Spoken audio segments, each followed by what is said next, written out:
የብሩህ እናት ሀገር አቀፍ የሴት ስራ ፈጣሪዎች ውድድር አሸናፊዎች የእውቅናና የገንዘብ ሽልማት ተበረከተላቸው። አሸናፊዎቹ የሴቶችን ድካም የሚያቀሉ ቴክኖሎጂ ተኮር የፈጠራ ሀሳቦችን ያቀረቡ ናቸው ተብሏል። ተጨማሪ ያለን በስራና ክህሎት ሚኒስቴርና በአጋሮቹ አማካኝነት ሲካሄድ የቆየው ብሩህ እናት የሴት ስራ ፈጣሪዎች ውድድር ዛሬ ፍጻሜውን አግኝቷል። በውድድሩ አሸናፊ ለሆኑ 10 ሴት ስራ ፈጣሪዎችም እውቅናና ከ100 ሺህ እስከ 500 ሺህ ብር የሚደርስ የገንዘብ ሽልማት ተበርክቶላቸዋል። ሀገራችን ከብዝሃ ኢኮኖሚ እድገት ወደፊት አማትራ እውቀት መር የኢኮኖሚ እድገት የነገይቱን ኢትዮጵያ ኢኮኖሚ ሊሸከሙ የሚችሉ በፈጠራና በእውቀት የተመሰረቱ እንደዚህ ስታርታፖች ለማልማት እንደዚህ አይነት ምቹ ሁኔታ ፈጥራለችና በብዙ ዘርፍ የሀገራችንን ብልጽግና ለማረጋገጥ ሁላችንም በርትተን እንስራ። ውድድሩ አዳዲስ የቢዝነስ ሀሳቦችና የሴቶችን ስራ ፈጠራ ለማበረታታት ምቹ ሁኔታ መፍጠሩን አሸናፊዎቹ ገልጸውልናል። ለመወዳደር ይዤ የቀረብኩት የታሂኒ ፔስት ወይም የሰሊጥ ቅቤ ነው። ይዤ የመጣሁበት ድርጅታችን አዴናይን አግሮ ኢንዱስትሪ ይባላል። አዴናይን ከአራቱ የዲኤንኤ ንጥረ ነገሮች አንደኛው ማለት ነው። እዚህ ዩኒክ የሆነው ነው። ይዤ የመጣሁት የሰሊጥ ቅቤ በአብዛኛው እኛ ከውጭ ሀገር ኢምፖርት ስለምናደርግ እና ሰሊጥን ደግሞ በጥሬው ስለምንልክ እኛ ሀገር የሚመጡት ሰሊጦች ኤክስፔንሲቭ ናቸው። ማቆያ ብዙ ንጥረ ነገሮች ስለሚደረግባቸው ይህን ለምን አልሰራም ብዬ ነው ወደዚህ ይዤ የመጣሁት። ለውድድር አቅርቤ ያለው የተሰጠውን ትሬኒንግ በጣም ተጠቅሜ ያለው እና አሸንፌ ያለው ከእግዚአብሔር ጋር። የጤና አዳም ማኑፋክቸሪንግ ፒኤልሲ መስራችና ባለቤት ነኝ። ይዘን የመጣነው ሀሳብ ሀገራችን ያላት ትልቅ ሪሶርስ ቀርከሃ አለ።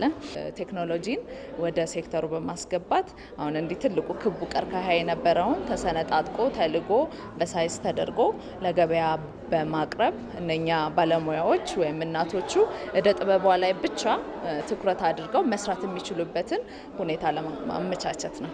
ብሩህ እናት በጣም በብዙ ነው የጠቀመን። ብዙ ጊዜ ወደ ስራ ስንገባ በፓሽን ብቻ ነው የምንጀምረው። ብዙዎቻችን ክሊር የሆነ ኢሜጅ እንዲኖረኝ አድርጎኛል። ትሬኒንጉ ራሱ በጣም ትልቅ ነገር ነው። የዚህ የፈጠራ ውድድር ተሳታፊዎች በአመዛኙ የሴቶችን ድካም የሚያቀሉ ቴክኖሎጂ ተኮር የፈጠራ ሀሳቦችን ያቀረቡ ናቸው። በውድድሩ ሂደት ከመላ ሀገሪቱ የተውጣጡ 50 ሴት ስራ ፈጣሪዎች ስልጠና፣ የማማከር አገልግሎት፣ የገበያ ትስስርና የልምድ ልውውጥ ማግኘታቸው ተገልጿል። ብሩህ እናት የስራ ፈጠራ ውድድር በቀጣይ ሳምንታት በክልሎች እንደሚጀመርም ተገልጿል። ኢትዮ ቴሌኮም ደንበኞቹ የዲኤስቲቪ የመዝናኛ ቻናሎችን በጥቅል አማራጮች እንዲያገኙ የሚያስችል አገልግሎት አስጀመረ። ኢትዮ ቴሌኮም ከመልቲቾይስ ኢትዮጵያ ጋር በመተባበር ነው ደንበኞቹ ዘመናዊ የፋይበር ብሮድባንድ ኢንተርኔት እንዲጠቀሙ ያስቻለው።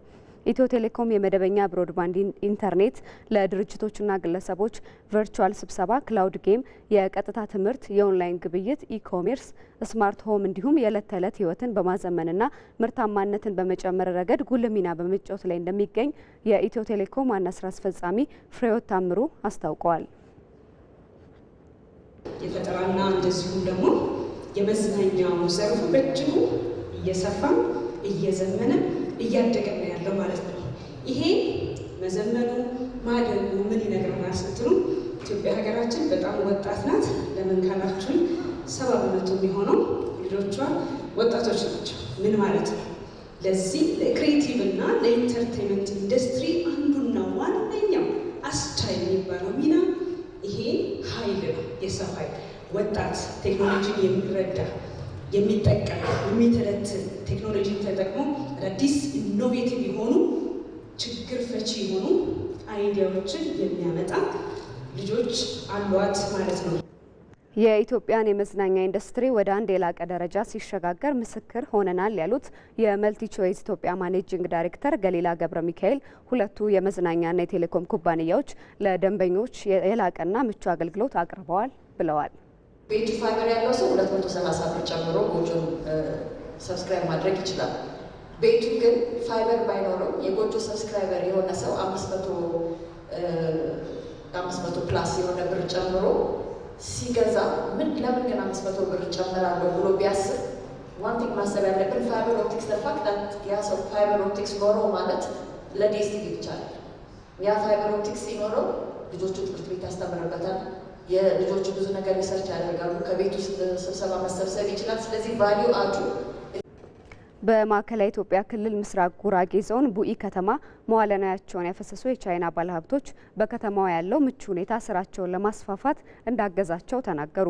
በከተማዋ በግብርና በማዕድንና በሌሎች ዘርፎች ያሉ እድሎችን በመጠቀም ባለሀብቶች ገብተው ተጠቃሚ እንዲሆኑ ጥሪ አቅርበዋል። ፍሬው ትረታ በማዕከላዊ ኢትዮጵያ ክልል ምስራቅ ጉራጌ ዞን ቡኢ ከተማ መዋዕለ ንዋያቸውን ያፈሰሱ የቻይና ባለሀብቶች በከተማ ያለው ምቹ ሁኔታ ስራቸውን ለማስፋፋት እንዳገዛቸው ይናገራሉ።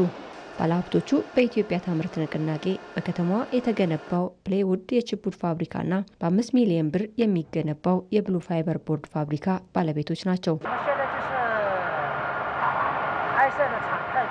የድርጅታችን መነሻ ካፒታል 60 ሚሊዮን ብር ነበር። አሁን ግን የእሱን እጥፍ ማድረግ ችለናል። ለዚህ ደግሞ በአካባቢው የሚገኘው ግብዓትና የአስተዳደር ስርዓት በብዙ አግዘናል። ማሽኖችን በማስገባት ምርታማነታችንን መጨመርም አስችሎናል። ከውጭ ገቡ የነበሩ ምርቶችን በሀገር ውስጥ ማምረት ችለናል። መነሻ ካፒታላችን 5 ቢሊዮን ነው። የኤምዲኤፍ ፋብሪካ ለመክፈት ነው ያሰብነው። ስራ ስንጀምር ከ500 እስከ 1000 ለሚሆኑ ዜጎች የስራ ዕድል እንፈጥራለን። አካባቢው በብዙ መልኩ ለስራችን ምቹ እንደሚሆን አረጋግጠን ነው ወደዚህ የመጣ ነው። ባለፉት 5 ዓመታት ከ35 በላይ የኢንቨስትመንት ፕሮጀክቶች ወደ ከተማዋ የገቡ መሆኑን የሚናገሩት ደግሞ የቡኢ ከተማ ከንቲባ ናቸው።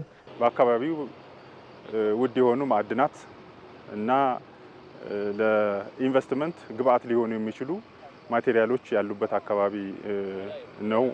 ስለዚህ ይህንንም ተከትሎ በርካታ የሀገር ውስጥና የውጭ ኢንቨስትመንቶች እዚህ አካባቢ ላይ ኢንቨስት ለማድረግ ትኩረት አድርገዋል። በዚህም ያው በባለፉት 5 ዓመታት ብቻ እንደ ከተማ ከ35 በላይ የኢንቨስትመንት ፕሮጀክቶች ገብተዋል። በተለያየ የስራ እንቅስቃሴ ላይ ይገኛሉ።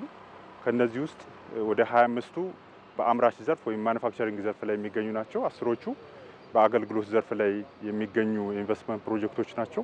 አካባቢው ለኢንቨስትመንት ምቹ በመሆኑ ተጨማሪ ባለሀብቶች ወደ ከተማ ገብተው እንዲሰሩ ከንቲባው ጥሪ አቅርበዋል። ባለሀብቶች በተለያዩ ሆቴሎች፣ ትላልቅ የኮንፈረንስ ማዕከላት እና መሰል የሆኑ አገልግሎቶች ላይ እንመክራለን። ከዛ ውጪ በግብርና ኢንቨስትመንት ላይም በተለያዩ ካቴጎሪ ቢገቡ ተጠቃሚ መሆን ይችላሉ። ለእብነበረድ፣ ለመስታወት እና ለብርጭቆ ወዘተ ግብዓት ሊሆኑ የሚችሉ ማዕድናት ገና አልተነኩም። ስለዚህ በዚህ ዘርፍ ላይ መሰማራት የሚፈልግ የትኛውም ባለሀብት መጥቶ አካባቢ ላይ ኢንቨስት ማድረግ እኛ ተንከባክበን እንቀበላለን። ፈጣን የሆነ አገልግሎት እና መስተንግዶ ሰጥተን ወደ ተግባር እንዲገቡ እናደርጋለን ማለት ነው። የማዕከላዊ ኢትዮጵያ ክልል ርዕሰ መስተዳደር ዶክተር እንዳሻው ጣሰው ከሰሞኑ የእነዚህን ፕሮጀክቶች የስራ እንቅስቃሴ ጎብኝተዋል። ወደ ውጭ ምንዛሬና ዓለም አቀፍ ገበያ መረጃ ስናልፍ ደግሞ ዛሬ በኢትዮጵያ ንግድ ባንክ አንድ የአሜሪካን ዶላር በ124 ብር እየተገዛ በ126 ከ48 ሳንቲም እየተሸጠ ነው። ኦሮሚያ ባንክ ደግሞ አንዱን የአሜሪካን ዶላር በ128 ብር ከ59 ሳንቲም እየገዛ በ131 ብር ከ17 ሳንቲም እየሸጠ ነው። እነዚህንና ሌሎች ዓለም አቀፍ የድፍድፍ ነዳጅና ተያያዥ የግብይት መረጃዎችን አብረን እንከታተል።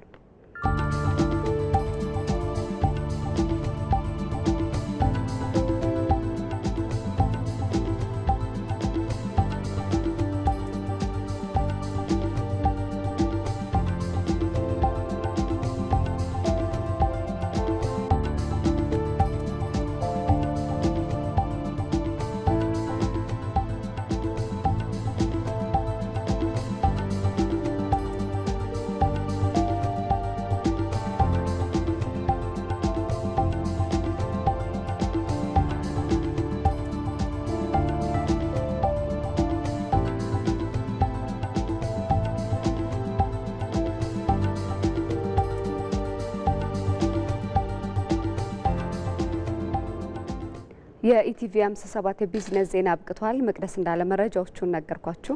መልካም ምሽት ይሆንላችሁ።